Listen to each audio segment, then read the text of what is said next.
Thank you speaker साहब। मेरा सवाल उनसे सिर्फ मुख्तसरन ये है कि आईटी पार्क और कराची और आईटी पार्क इस्लामाबाद की जो इस्टेब्लिशमेंट है वो कब तक मुकम्मल होगी, क्योंकि कोरियन बैंक से जो लोन लेकर इस्लामाबाद और कराची के आईटी पार्क का हमें वादा किया गया कि मुकम्मल होगा, गुज़िश्ता 5 साल में ये काम मुकम्मल नहीं हो सका, तो इसकी फ़ाइनल एस्टिमेटेड टाइम कंप्लीशन की क्या है, क्योंकि नौजवानों के लिए बहुत मुश्किल है, तालीम के लिए एक मौका मिल रहा है तो इसको जल्दी कंप्लीट किया जाए। Thank you.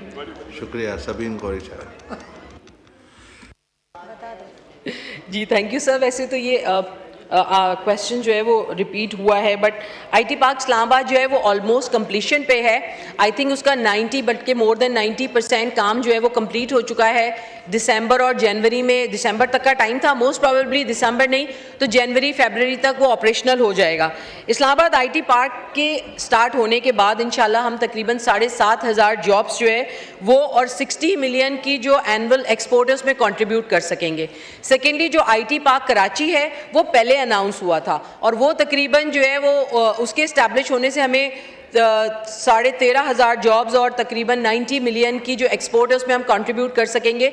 उसकी डिले की वजह जो है, जैसे आपने खुद कहा कि वो एक कोरियन बैंक है, उसके कोलैबोरेशन से हम कर रहे हैं, कोरियन कंपनी इन्वॉल्व है, तो वो थोड़े से आपको पता है जब बाहर से जो है वो कंपनीज होती हैं तो यहाँ के इन्वायरमेंट में उसको और यहाँ के नॉर्म्स के हिसाब से कुछ थोड़े बहुत प्रॉब्लम्स आते हैं, वो उसमें भी आए हैं। उसको अभी जो है वो ऑक्शन किया गया है, उसका ऑक्शन कंप्लीट हुआ है, उसकी जो है वो अब बाकी चीज़ें हो रही हैं।